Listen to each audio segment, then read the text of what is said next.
North Korea एक ऐसा मुल्क जहां डेमोक्रेसी का सिर्फ नाम लिया जाता है। असल में वहां सिर्फ एक ही शख्स का राज है, किम जोंग उन।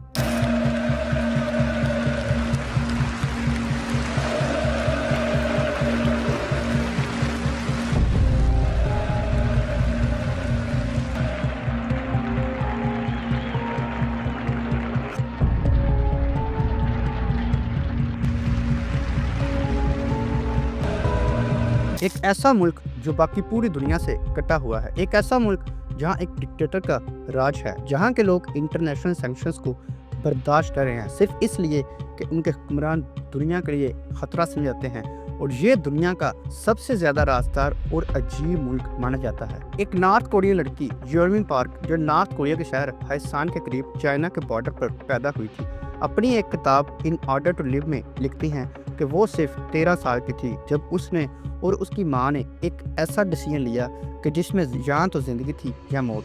योरमी और उसकी माँ ने नॉर्थ कोरिया से भागकर चाइना का रुख किया।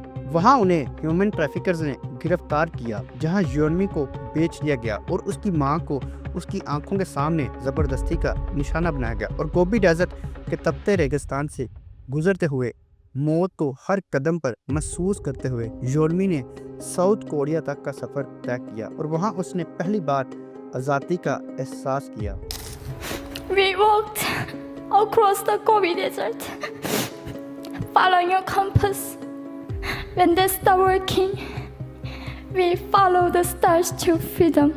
योरमी लिखती हैं कि नॉर्थ कोरिया में लोगों को इस तरह से ब्रेन वॉश किया जाता है कि उन्हें अपनी सोचने की सलाहियत तक नहीं रहती। आज़ादी सिर्फ एक लफ्ज़ नहीं बल्कि एक जज्बा है जो उसने पहली बार साउथ कोरिया में महसूस किया।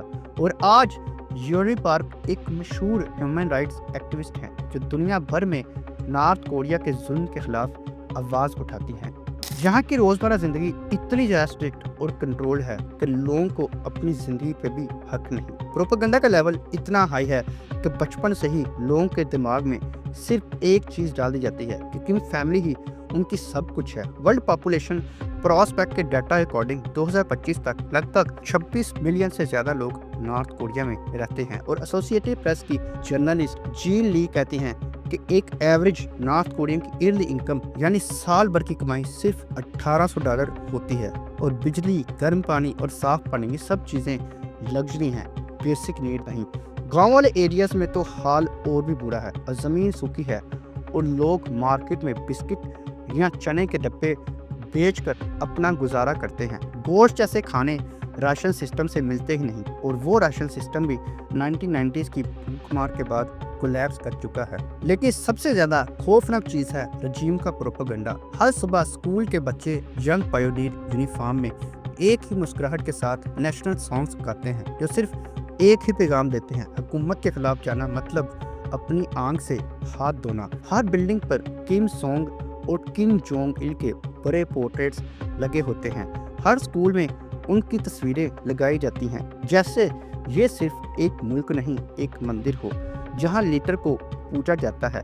नॉर्थ कोरिया में ये माना जाता है कि रिलीजन भी सरकार के खिलाफ सोच पैदा करता है, इसलिए वहां सिर्फ एक आइडियोलॉजी जूची सिखाई जाती है जो सरकारी सोच को इंसान के जहन में घुसा देती है। नॉर्थ कोरिया का ऑफिशियल नाम Democratic People's Republic of Korea है। लोकली लोग इसे अक्सर डोंग प्योंग के नाम से भी पुकारते हैं और ये ईस्ट एशिया और कोरियन पेनिनसुला के नॉर्थन हाफ में लोकेटेड है। नॉर्थ कोरिया में कानून सिर्फ कानून नहीं हुकूमत का हुक्म होता है और इस हुक्म के खिलाफ जाने का मतलब होता है सज़ा, और वो भी ऐसी सज़ा जो कभी ख़त्म नहीं होती। यहाँ का सिस्टम इतना स्ट्रिक्ट है कि आम इंसान के पास ये भी हक नहीं कि वो किसी बात पर शक कर सके। लोगों से उम्मीद की जाती है कि वो सिर्फ हुकूमत के बयानात पर अंधा यकीन करे। अगर किसी ने इस दायरे से बाहर सोचने की कोशिश की तो उसके लिए तैयार होती है एक खौफनाक सज़ा। नॉर्थ कोरिया में फ्रीडम ऑफ स्पीच या फ्रीडम ऑफ असेंबली जैसे कॉन्सेप्ट सिर्फ किताबों में मिलते हैं, ज़िंदगी में नहीं। अवाम सिर्फ वही न्यूज़ देख सकती है जो हुकूमत अप्रूव करती है। अगर किसी ने किसी स्पीच को चैलेंज किया या हुकूमत की पॉलिसीज़ पर सवाल उठाया तो उसका अंजाम हो सकता है ज़िंदगी भर की जेल, सख्त टॉर्चर या कभी कभी तो गायब कर दिया जाता है बिना किसी हेयरिंग बिना किसी अपील के। ये सिर्फ दावे नहीं, नॉर्थ कोरिया की हकीकत है। एक रिपोर्ट के मुताबिक नॉर्थ कोरिया में आज भी 80,000 से 1 लाख पॉलिटिकल प्रिजनर्स हैं, सिर्फ इसलिए क्योंकि उन्होंने किसी स्टेज पर अपनी सोच को आज़ाद करने की कोशिश की। सोचो, इतनी छोटी सी बात के लिए किसी को ज़िंदगी भर के लिए कैद कर देना, ये सिर्फ नॉर्थ कोरिया जैसी डिक्टेटरशिप में ही मुमकिन है। नॉर्थ कोरिया दुनिया का वो मुल्क है जहाँ की पॉलिटिक्स कोई इलेक्शन से नहीं, एक खानदानी विरसे से चलती है, जिसका आगाज़ हुआ था किम सोंग से। किम सोंग ने 1948 से 1994 तक नॉर्थ कोरिया को अपने आयरन ग्रिप में रखा। वो सिर्फ लीडर नहीं, उनको तो इटर्नल प्रेसिडेंट का दर्जा दिया गया। लेकिन 1994 में हार्ट फेलियर से किम सोंग की मौत हो जाती है। उनके बाद पावर आती है उनके बेटे किम जोंग इल के हाथ में। उन्होंने 1994 से 2011 तक मुल्क को कंट्रोल किया और प्रोपेगेंडा और कंट्रोल का सिस्टम और भी ज़्यादा मजबूत किया। 2011 में किम जोंग इल की हार्ट अटैक की वजह से मौत हो जाती है। लेकिन कहानी या ख़त्म नहीं होती। अब बारी थी तीसरी जनरेशन की, लेकिन एक ट्विस्ट के साथ। कोरियन रिवायत के मुताबिक बड़ा बेटा ही सक्सेसर होता है, लेकिन किम जोंग इल के बड़े बेटे किम जोंग के नाम को सिर्फ इसलिए रिजेक्ट कर दिया गया क्योंकि उसने टोक्यो डिज्नीलैंड विजिट करने की ख्वाहिश का इजहार किया था। और तब सीन पर आया किम जोंग उन, सबसे छोटा बेटा, जिसे सीक्रेटली स्विट्जरलैंड में तालीम दी गई थी। और 2011 के बाद वो बन गए नॉर्थ कोरिया के नए डिक्टेटर। आज भी वो सिर्फ लीडर नहीं, एक सुप्रीम कमांडर हैं, जिनकी आवाज़ नॉर्थ कोरिया के हर शहरी के लिए हुक्म है। और ये है किम डायनेस्टी का फार्मूला, जहाँ लीडरशिप सिर्फ एक कुर्सी नहीं, एक खानदानी ताज है। हर किम को यहाँ अमर नेता यानी ग्रेट लीडर माना जाता है। सोचो, एक मुल्क जहाँ सिर्फ पॉलिटिक्स नहीं, तुम्हारी शर्ट का कलर, बालों की लेंथ और जीन्स का फिट यानी तुम क्या पहनोगे, ये सब कुछ हुकूमत डिसाइड करती है। गवर्नमेंट के मुताबिक अगर तुम जीन्स पहनते हो, शॉर्ट स्कर्ट या ब्रांडेड शूज, तो तुम कैपिटलिज्म को प्रमोट कर रहे हो और वो यहाँ गद्दारी के बराबर समझा जाता है। अगर कोई लड़का लॉन्ग हेयर स्टाइल में नजर आए या लड़की ने शॉर्ट स्कर्ट पहन ली तो वार्निंग या पनिशमेंट दोनों मिल सकती हैं। 2013 में नॉर्थ कोरियन गवर्नमेंट ने 28 ऑफिशियली अप्रूव्ड हेयर स्टाइल की एक लिस्ट भी पब्लिश की थी। अगर कोई इन अप्रूव्ड हेयर स्टाइल से हटा तो उसे सख्त सजा भी हो सकती है। नॉर्थ कोरिया में आम लोगों के लिए इंटरनेट का मतलब सिर्फ एक चीज़ है, ख्वांगम्योंग, एक रिस्ट्रिक्ट इंटरनेट जहां सिर्फ गवर्नमेंट अप्रूव्ड वेबसाइट्स ही एक्सेस की जा सकती हैं।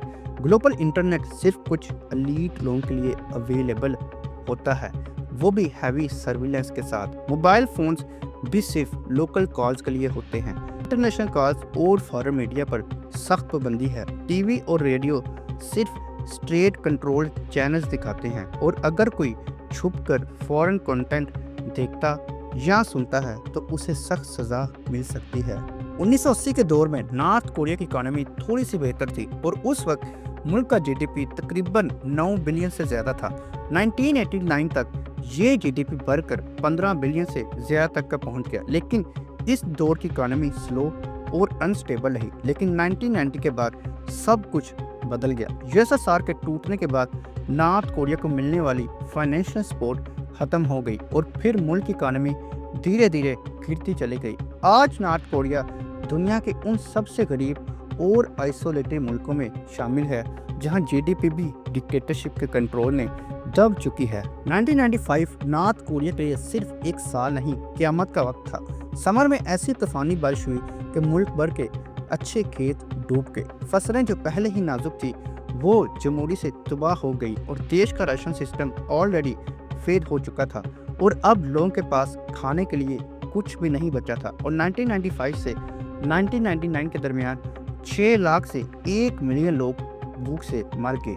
कुछ सोर्सेज कहते हैं कि ये तादाद 2 मिलियन तक थी। लेकिन इस कहानी का सबसे दर्दनाक हिस्सा तब आता है जब लोगों ने फ्रॉग यानी मेंढक खाने शुरू कर दिए। फ्रॉग पॉपुलेशन कम होने लगी। एक स्टूडेंट ने उस वक्त एक मैगजीन में लिखा कि हमारे गांव में फ्रॉग्स भी अब हरे नहीं, भून कर ब्राउन हो चुके हैं। और ये लाइन कोई जोक नहीं थी, ये थी नॉर्थ कोरिया की ग्राउंड रियलिटी। नॉर्थ कोरिया में सोसाइटी एक स्ट्रिक्ट कास्ट सिस्टम सोंगबोन पर चलती है, जहां हर सिटीजन को उनके पेरेंट्स के पास्ट और रजीम से वफादारी की बेस पर 3 ग्रुप्स में रखा जाता है: कोर, वेवरिंग और हॉस्टाइल। कोर ग्रुप को टॉप जॉब्स, प्योंग जैसे शहरों में रहने की इजाज़त और बेस्ट एजुकेशन मिलती है।